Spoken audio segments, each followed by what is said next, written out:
And we're live. Good evening, everyone. My name is Martha Pint. I'm the co-president of the League of Women Voters, Wichita Metro. I'd like to welcome you all here this evening, our panelists, our audience here in the room with us, and our audience online.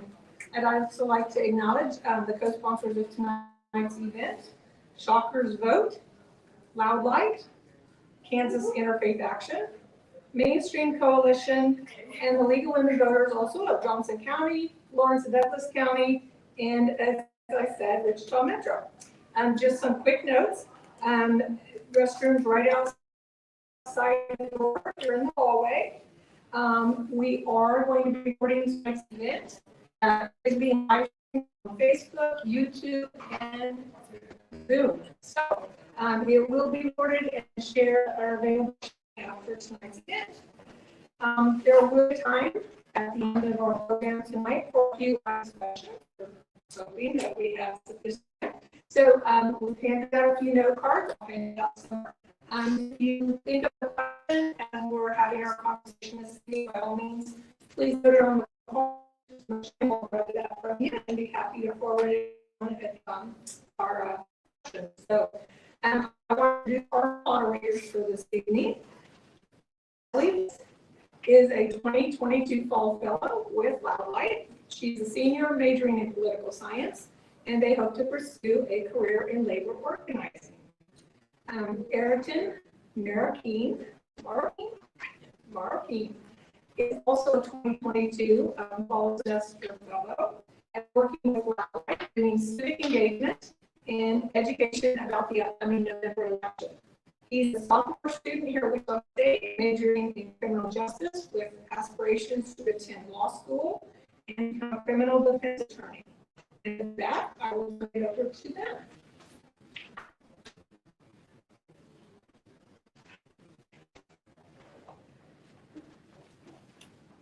Hello, everyone. Thank you for joining us. I'm just going to go over what we're here for.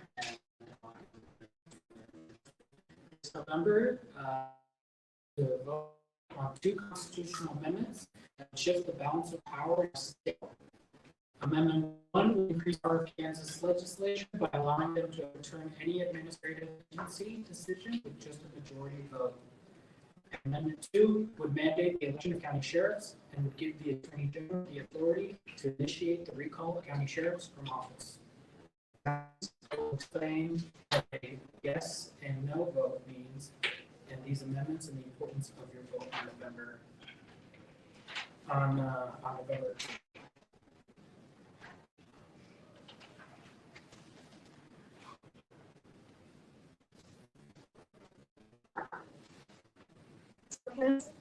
Tonight, I'm going to be Dr. Neil Allen. He is a chair and associate professor of political science at Wichita State University. Coming to WSU in 2011. He studies and writes on American politics, Kansas politics, and the politics of race, with work published in several outlets in Kansas Star and Wichita Eagle. One of the frequent commenter on American and Kansas politics and outlets in Kansas, and PRA, PBS Star, and Dr. Alexander Littlewood is professor of WSU. Her areas of expertise include public opinion, political behavior, gun politics, and gender. She's a contributing columnist for Insight Institute of Public Affairs at State University, and contributing to public ministry, as well as is the president of the Great Plains Political Science Association.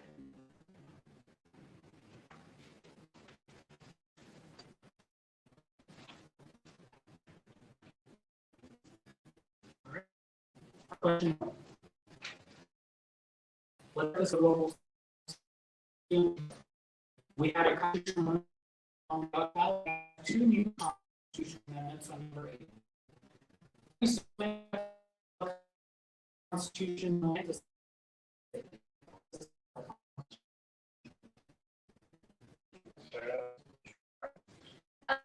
So I have a high profile this year, And the first constitutional amendment in particular seems to from some of the polarization and the disagreements in Topeka from COVID-19, in particular the powers between the legislative and the executive branch.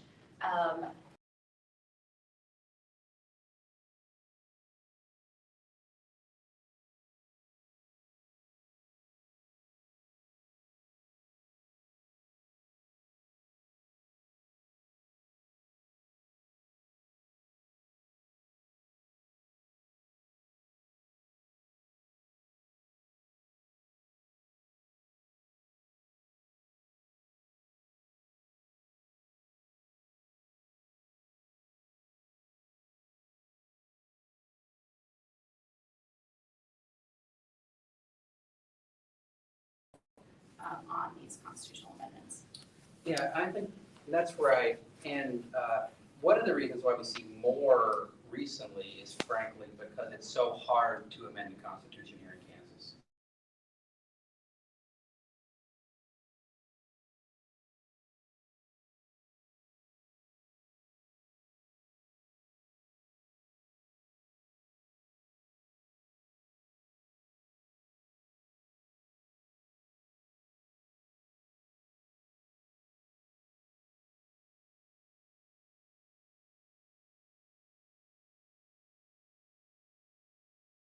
From and part of the initial founding period. After that, we amended the Constitution very few times, including and also to give an idea about how hard it is.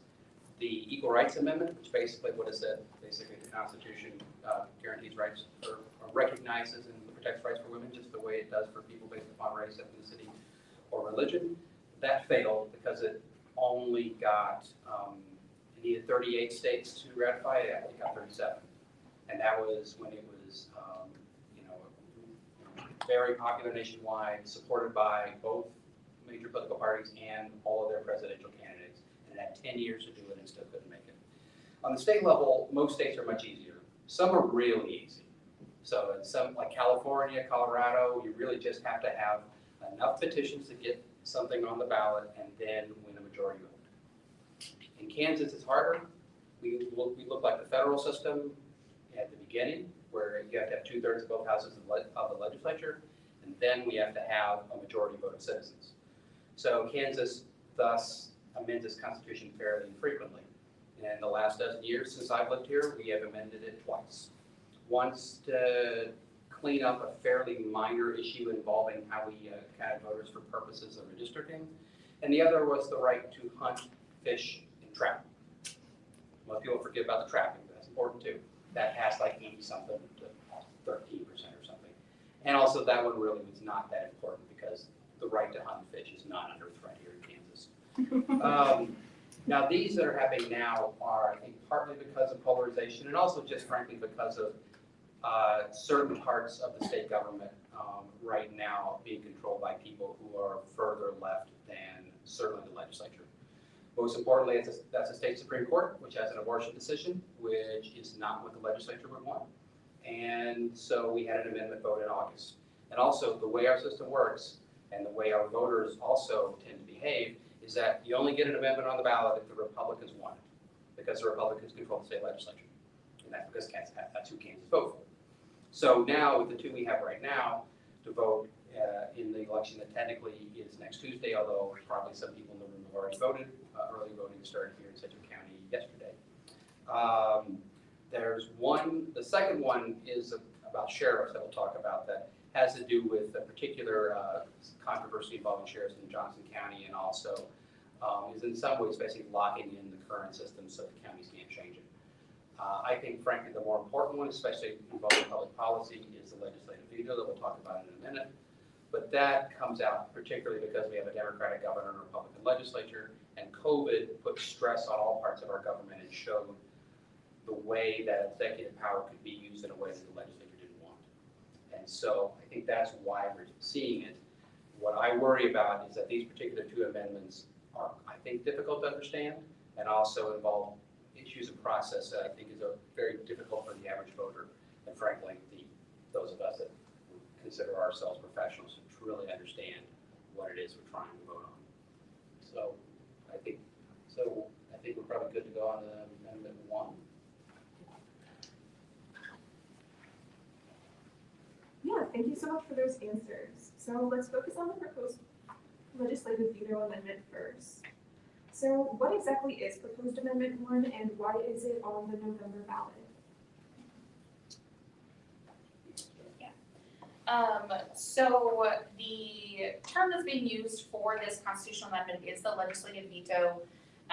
The new section that it would add specifically says that the legislature by law has authorized any officer or agency within the executive branch to adopt rules and regulations that have the force and effect of law. Essentially, it allows for the legislature to have more oversight over what is happening in the executive branch, particularly within the bureaucracy, which are the people who administer decisions, essentially, that are made by the legislature.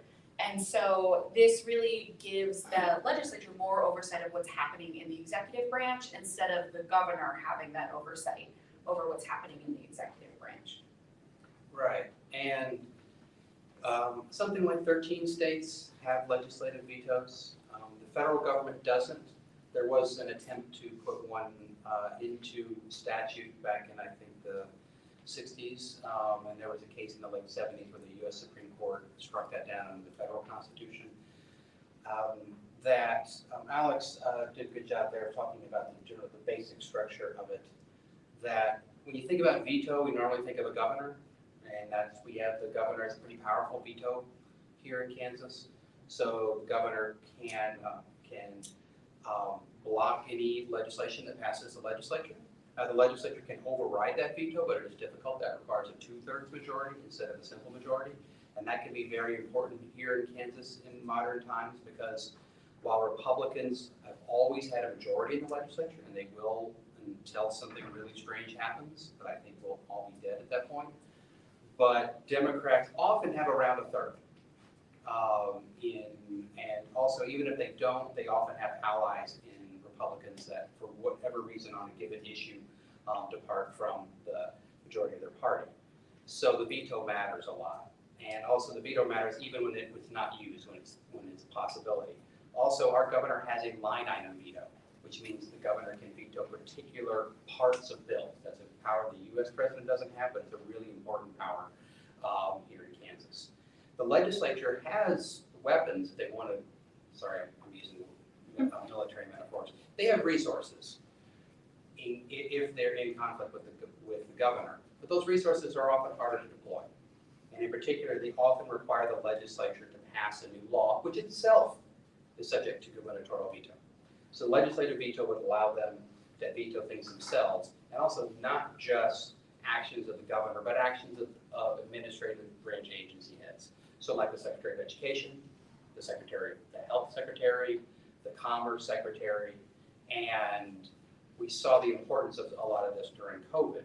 I think this amendment likely wouldn't be on the ballot if it wasn't for COVID, but I think the larger point of it is still relevant even if we're not in a pandemic crisis. And also, I think that if you want to assume that the legislature in this state is going to be majority Republican, but the governor is competitive.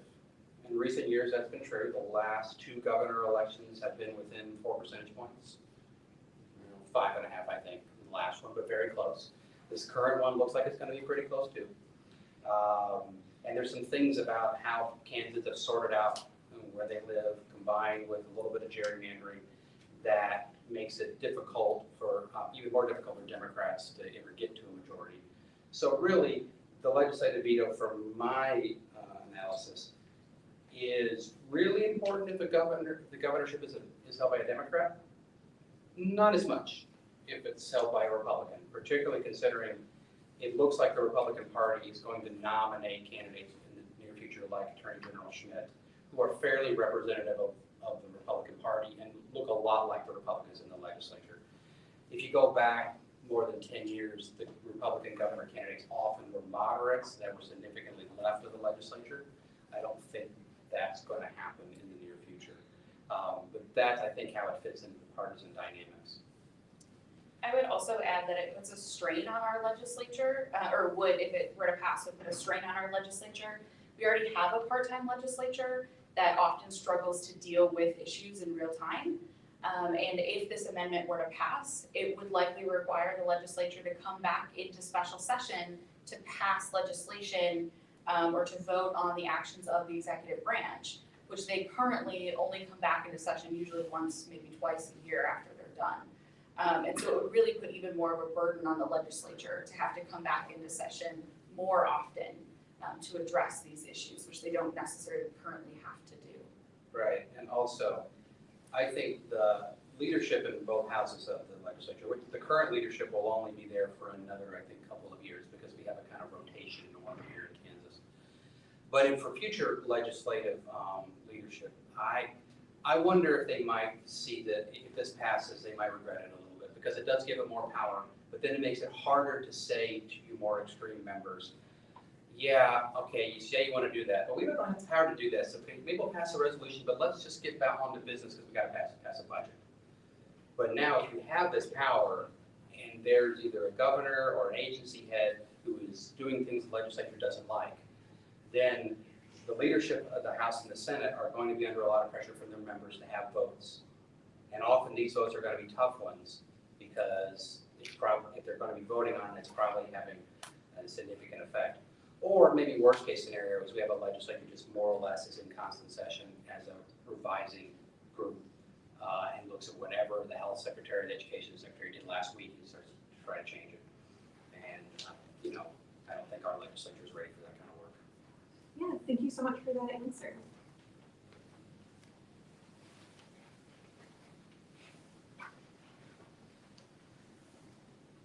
All right, moving on. What is the existing constitutional relationship between the legislature and the executive branch and agencies? What does that balance of power currently look like in practice? So we have a pretty typical power structure between the legislature and the executive. It mirrors the federal system for the most part, with the exception of the line item veto that Neil mentioned earlier. But bills are passed in the legislature. They then go to the governor's desk to be signed or for a veto. In Kansas, it really becomes interesting when you have a Democratic governor like Laura Kelly vetoing legislation, because then it has to go back to the legislature, and at least in its current form before this election next week, it does have a supermajority, but often fails to override that veto because of some coalition building that happens between moderate Republicans and Democrats in the legislature. So we have a fairly basic and simple separation of powers and checks and balances in Kansas that mirrors the federal branch of, the federal level of government. But if this were to pass, it would give the legislature considerably more power over the executive branch. Thank you so much for that answer. So, can you give the voters a clear understanding of what their yes vote means versus a no vote? So if the amendment passes, what actually would change and why should we care?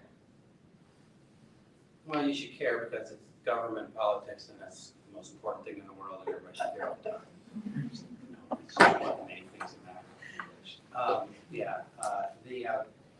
I think the simple way to think of it is Amendment 1, voting yes gives the legislature more power, the governor less.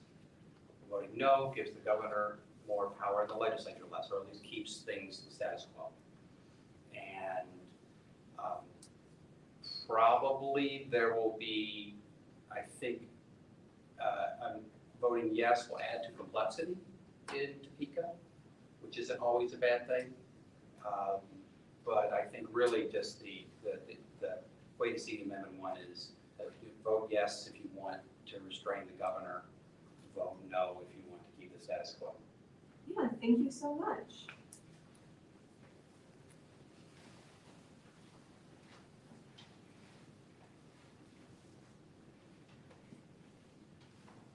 If this amendment passes, would you expect any challenges, such as a legal challenge when the legislature uses this veto power? What would that look like? I guess I'll take that one because I teach a little bit more on legal matters. Now, it would clearly be constitutional because that's the whole point of it. decided what would have fought, and I don't see any reason to think that this hasn't followed the pattern and practice of how you pass constitutional amendments. I would foresee some difficulty in applying it. I think there will be some question on definitions of who is an executive branch officer. That I can imagine some difficulties involving county or city officials who are acting under authority of the state government and how they fit into this particular story. And also at some about defining what a regulation is. Also, I would think that it will, depending on how effective the legislature's staff, and also note here in Kansas, our legislature has a very, very limited staff compared to other legislatures, that I could imagine some difficulty in writing legislative veto resolutions in a way that would accomplish what was intended, or not do way more than is intended. But I think that a lot of it will just depend on what issues people focus on. But I think that's one that I don't think can be answered at this point, which is frustrating, but I think probably accurate. I would also add that having this be a constitutional amendment is the only way that Kansas can establish a legislative veto. It tried to do so in 1939, and that was found unconstitutional by the Kansas Supreme Court. And so really having this as a constitutional amendment is the only way for the legislature to establish a veto, which is why you see it on your ballot next week. Great, thank you. I think those were excellent answers.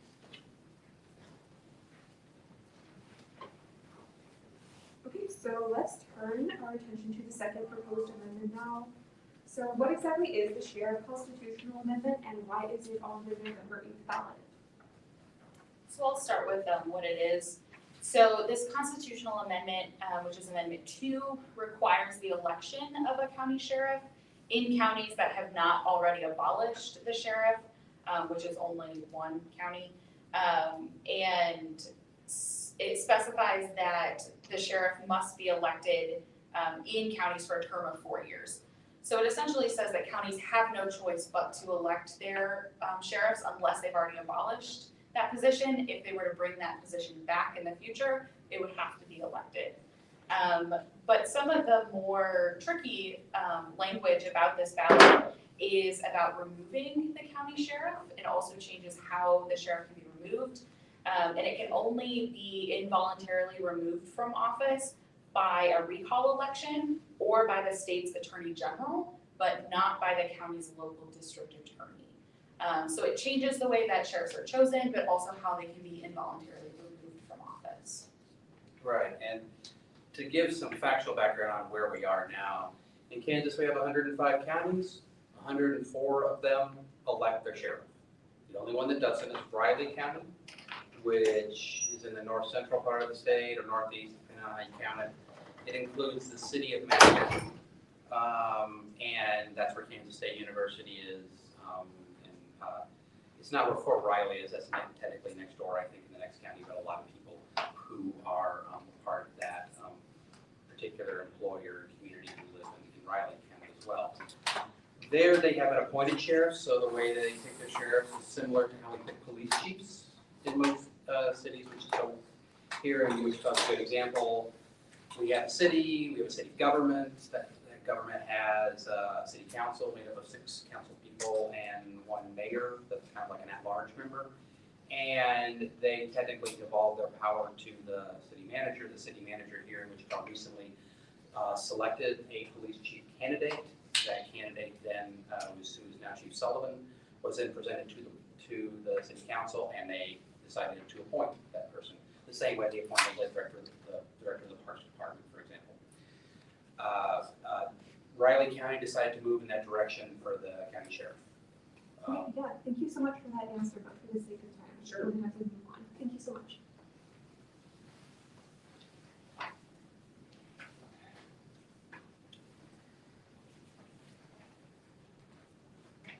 On the same topic, some sheriff's offices have indicated support for this, and how would this amendment affect them? If passed, how would it impact local and municipal government, especially when it comes to involuntary removal of the sheriff? Well, I guess I'll start on talking about the non-removal part of this. So there has been some discussion in Johnson County, the state's largest county, made up of suburbs of Kansas City mainly, about moving to an appointed system. That has something to do with some disagreements between the county elected government, like their county commission, and their sheriff, which I'm not that terribly familiar with. What this would do is prevent counties from moving to an appointed system.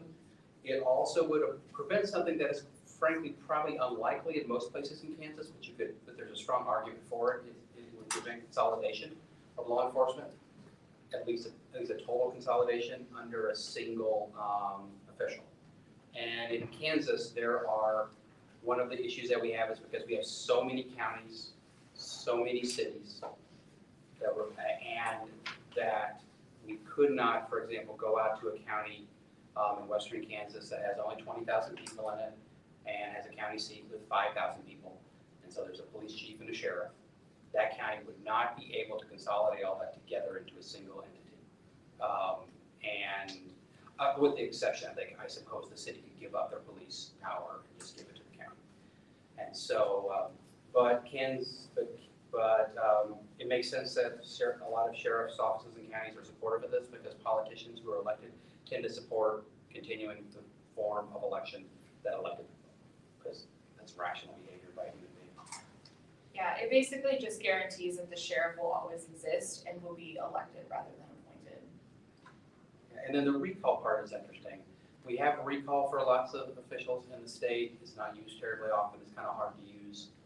And also on the county level, like here in Central County, that currently is supervised by the county attorney. There was an attempt to recall a county commissioner a few years ago.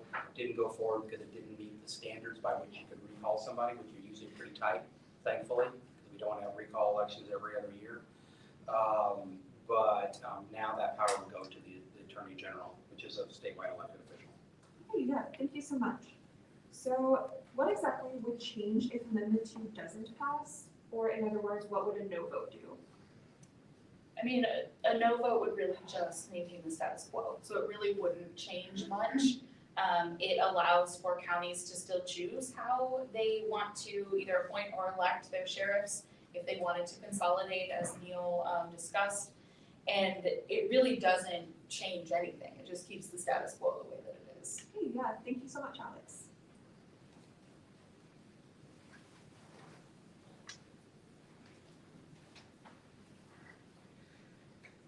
We're going to go to audience Q&A after this next set of questions. So if you have any questions, please use your index card to submit those. You can use those, you can give those to one of the volunteers in the room or raise your hand if you need a card.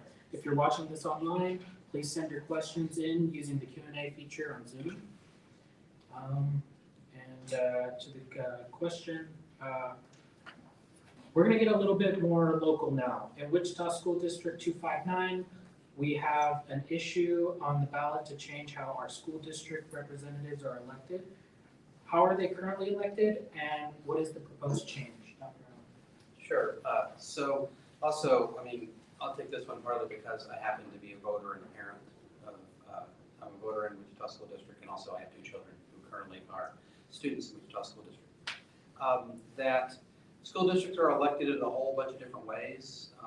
Local communities get to decide. At-large elections are fairly common.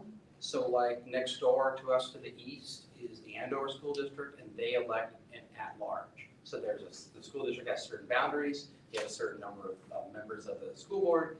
Everybody gets to vote on every seat.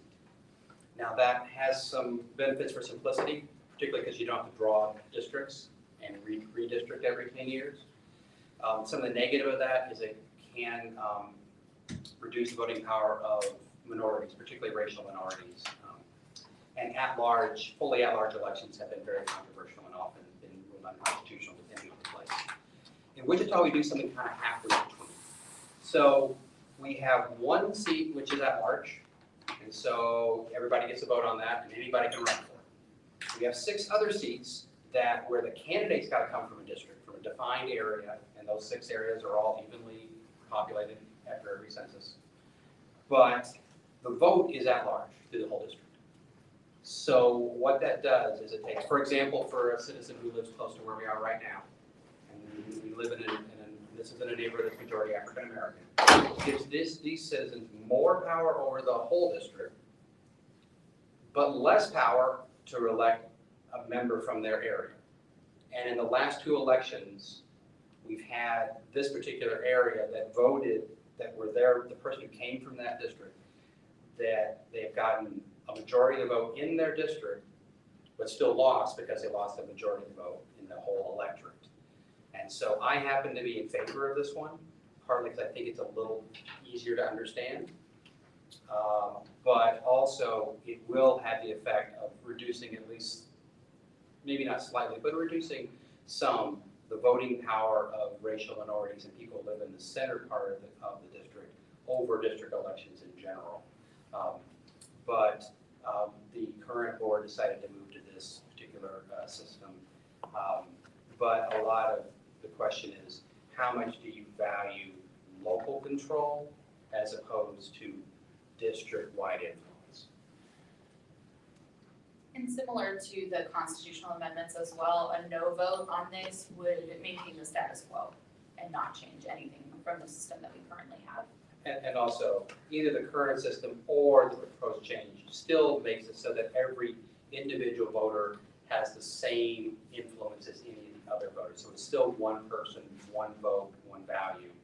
It just happens to be divides a little bit on how that vote is translated to actual members of the board. Okay, yeah, I think that was a pretty thorough answer. Thank you so much for that. So where can we find more resources on all of these issues, on Amendment 1, on Amendment 2, and the school board question?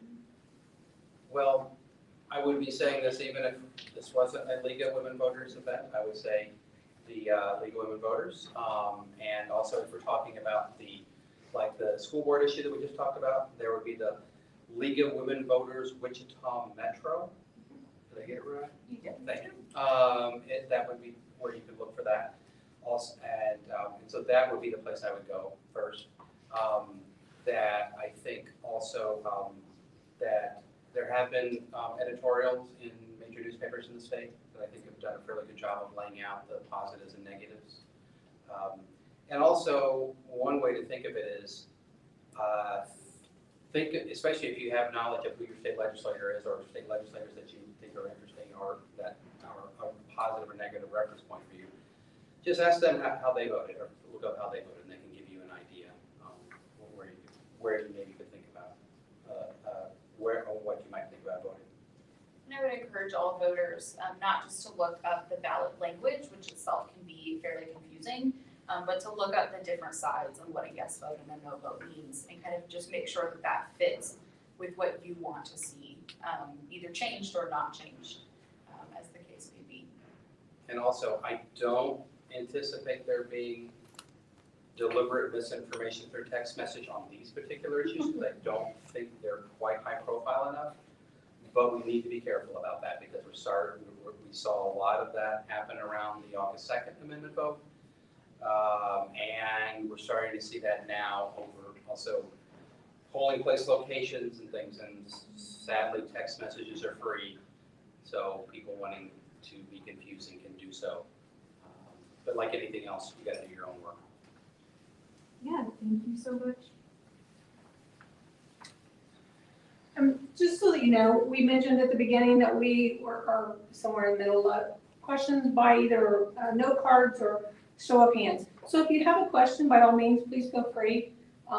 Absolutely, just please stand up and if you wouldn't speak loud enough so that the mics can pick you up and we'd love to hear from you. Certainly.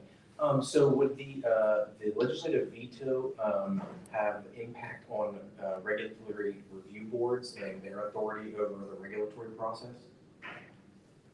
My understanding is yes. Yeah, part of the problem with any constitutional amendment is that the language is really vague and also confusing. And one of the things that Neil mentioned earlier is there's going to be a lot of hashing out of what actually is covered in this. But I would also agree that I think the answer is yes. Right, although, like, the question I wouldn't have an answer to is like, what about entities that are implementing what those boards decide. Yeah, that's right. So like the Kansas Board of Regents is the governing body of Wichita State University, which Alex and I both work for. And they make all kinds of rules because it's their job, and we have enforced, and we in effect are enforcing those rules. During COVID, that was very important because they took positions that then either empowered or disempowered us making our own decisions. And so, yeah, and the other one I think is really important would be the, I believe it's called the State Corporation Commission, which has regulatory authority over energy, and in particular, energy permitting, fees, and things like that. And you've seen a lot of that in others, and in other states, you've seen a lot of action in legislatures to try to reverse those decisions, particularly when they're against that of either oil and gas production or of residential or commercial real estate development. And so my guess is we'll probably see some pushing of that in the legislature. Although we should remember here, Kansas has got a part-time legislature. They make kind of more or less $20,000 a year, and most of them have other jobs and lives. So I don't think this is going to turn us into a California-style legislature that sits all the time and is trying to get into everybody's business all the time. But there will be avenues of influence that will open up that currently do not exist. It's likely going to keep our court system fairly busy, I imagine, as they figure out how it actually can be enforced. Or it could be the legislature just won't use it very often as well. I don't think we have a real good idea what it's going to look like. On the constitutional amendments about sheriffs, you talked about how difficult it is for a recall vote to happen as the status quo currently is. How difficult would it be for something to rise to the occasion for the Attorney General to get involved if the yes vote wins? My understanding is that I'm being told to raise my voice, so I will raise the voice, which is very good. I'll try to take direction. My understanding is it would fit, I think, the current recall system where you have to have specific charges against the local official. What I'm not sure about is whether local jurisdictions, in this case counties, could create their own recall statutes. I would be quite worried if it's a general kind of recall system. That is there in other states, and to give an example, and I would say this is a negative, but some people might see it as a positive, and frankly, the people that middle class white guys who created our Constitution were living in a world of like annual elections for almost all offices. And Colorado's gotten kind of close to that in some areas. So like there was a gun safety bill passed in 2013, if I remember it right. Immediately there were recall petitions going against 2 Democratic state senators that voted for it. They both were successful. Same people ran the next year in the regular election, and they both won. Partly because the electorate looks different in an off cycle recall election as opposed to a general election. And also, I mean, probably the worst case scenario is rural sheriffs where you have people that, I mean, you have like particular grievances between property owners, families, things like that, and that would get into local politics. Not to say it isn't already, but also one note on issues of sheriff elections. That pretty much means a Republican election in almost all places in Kansas, because most of the sheriffs are partisan, and in most places, Republicans are the only party that wins elections. And even here in Sedgwick County, it's a county that, for the governor race, probably is about 50-50 an election that's happening next week. But we have a Republican sheriff who is unopposed for re-election, because the Democrats don't even run anybody. And so that's the kind of, and that's what the system are locking in if we vote for Amendment 2. Other questions? So I have one. So we were talking about the change in the school board. So can you kind of set up the scenario that presented itself back in 1994, what brought this about? Because a lot of people, I'm showing my age, don't realize what Wichita was based on. A lot of that was based on at the time with the busing and such. So can you kind of speak to that? Sure. and this is really going to be all what I read, because in 1994, I was a high school student in Indiana. Although in a place that looked, in a place that looked very similar to here, in the sense that, and there, like where I grew up, was a place that had massive growth in population starting about 1955. And the biggest reason for that was because that was when school desegregation came law from the Supreme Court. And also Wichita and places, a small number of places in Kansas that had legal segregation, like southern Indiana where I'm from, actually obeyed the Supreme Court immediately. Unlike most places that had segregation, like in the South where they didn't, and they drug it out for 15 years sometimes. But Wichita is, like most cities, had issues with residential segregation. Those issues got worse whenever schools were integrated through the explicit drop. So first, saying that you could not have explicitly racialized schools, you could not have a school for non-whites anymore. And then also that whenever courts decided that just taking away legal segregation wasn't enough, then if you have a residential school system that's built upon a residentially segregated city based upon race, then you need to do more active things, and here that often meant busing.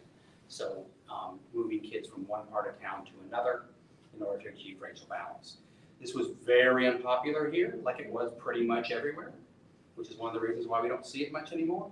Although if you look at school district boundaries in Wichita, they are drawn in a way that has the effect of getting more racial balance. And that's also, we have various magnet school kinds of things that also do that. So for example, my kid goes to East High School, that is more racially mixed because there's an IB magnet there that draws kids from across the district. And so the school district in Wichita, like a lot of places, was, as my understanding, I think it moved from at-large elections to the current system because there were issues involving minority representation. And I think there now is at least an understanding that maybe that is working in the opposite direction.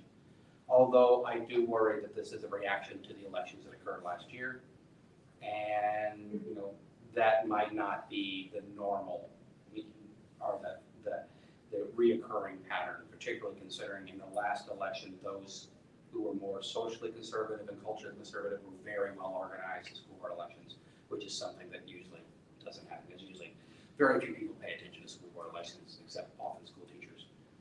And also, people on school boards are just saints because they make really important decisions with giant budgets, with almost with very little actual power, and they get no pay, and they get people constantly thinking that they are insert bad idea.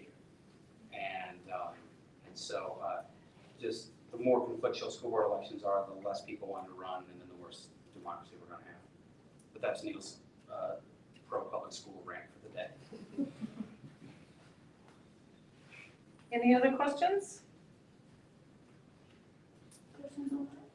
I thought I would ask Sure. a quick question, just really quick, before we wrap up, or if anyone has any more.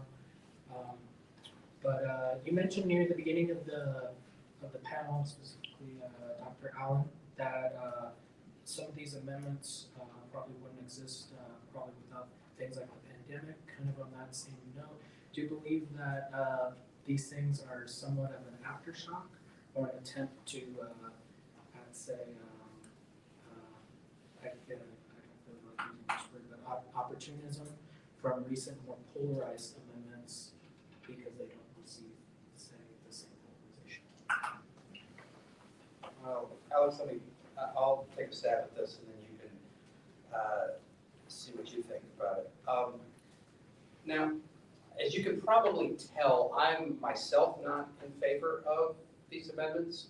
And we should note here that Wichita State University and Political Science Department, and me as a faculty member, along with Dr. Underwood, as we've talked about this a lot, we don't endorse candidates, we don't endorse parties, we don't endorse individual campaigns. But these are democracy, nonpartisan issues. There are arguments for all of these changes, no matter what party you're for or what candidate you're for. And I think that I think no matter what your position is, there will likely be positive things and negative things that would happen from any of these changing. But I think that these ideas don't come about in a vacuum.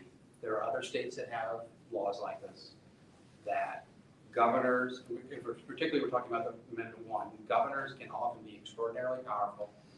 There can be governors that are elected because of unique circumstances that often don't represent their state that terribly well. I don't know if we've had that happen in Kansas, although I think if Governor Kelly loses by a large margin, it'll tell us that in 2018 was in some ways a kind of freak accident involving who the Republican candidate was and some particular budget decisions that now have been mostly reversed. But I think that also, to do a little bit of a kind of intro political science, political history here, our Constitution in the United States on the federal level, which has more or less been copied at most on the state level for the most part, is designed in a way that assumes that politicians will follow the interest of their institution, and that the solution for Congress, for a legislature wanting too much power, is they're stopped by the executive. And the opposite is true in reverse. Now, when you have a situation, though, when you have political parties, which were not anticipated by the crafters of the U.S. Constitution, even though the most important one, James Madison, within about 5 years, decided political parties were the most important thing ever. He founded the first modern one with Thomas Jefferson. But if we have a situation where parties just want to make part of government more powerful because they do better in electing people to that part of government, then that can be dangerous. But also, on the other hand, if the governor is popular enough, then they'll be fine. So that's my guess. Yeah, I would agree. I mean, the whole reason that we have separation of powers is because the best way to limit the power of one branch is to give power to the other, so that they kind of cancel each other out, or can at least have that check and balance on each other. And this amendment changes that, right? And it changes that coming out of a period of time where the legislature wished they had more power over the executive branch and a lot of the decisions that were being made during COVID. And so I would say I think that this is opportunistic, and it's smart of the legislature to take that opportunity and to put this on the ballot during a time where COVID is still highly polarized. And also, one thing I should note is that probably, I think maybe the more important effect of it will be on public education, because that's where a lot of citizens and organized groups identify particular policy decisions that they disagree with. And we're seeing that a lot involving libraries and sports that you can play, in particular intercollegiate or inter-high school sports is an issue that may get into this. But also on COVID, we should note here that the legislature, they exerted a lot of power over the governor. And so Governor Kelly was not able to do everything that she wanted, because the legislature has existing power over the governor. And also, you can see how that worked in that at one point, Governor Kelly actually ceded much of her health department powers to one particular board that was most dominated by legislative appointees. And the reason she did that, it was the only way to gain stability in her orders, because she lacked the power to make them stick. And the reason for that was not just because of the legislature's power, but also because Kelly's orders were frankly not popular enough to back down the legislature. And if she had been able to use her superior access to media, because Governor Kelly could get her message out in a way that no member of the legislature could, if she had been more successful at making her argument that what she needed and what she was doing was necessary, then that on one hand, she wouldn't have had the trouble dealing with the legislature, and also now, if she wanted to, she could probably stop this amendment. But it is notable that if you know the governor is not talking about this. And I think some of that is because I'm not sure if that would be a positive or a negative. Alrighty, thank you. With all that being said, I'd like to thank our panelists, Dr. Alex and Dr. Allen up here, and I would like to invite Anita Austin with Nodlight up here for closing remarks.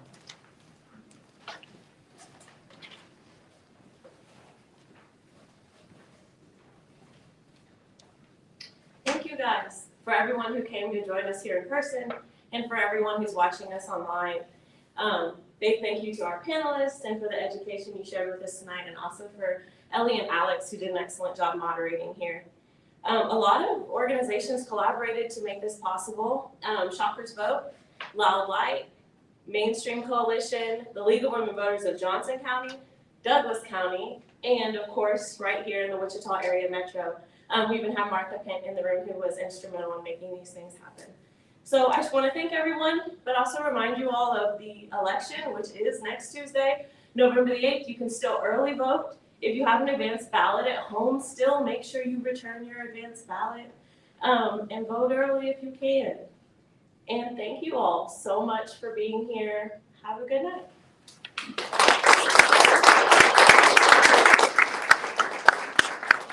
Just real quickly, on your way out, if you want more information on any of the amendments or on the school board issue, there's some publications laying on there with QR codes. Scan them.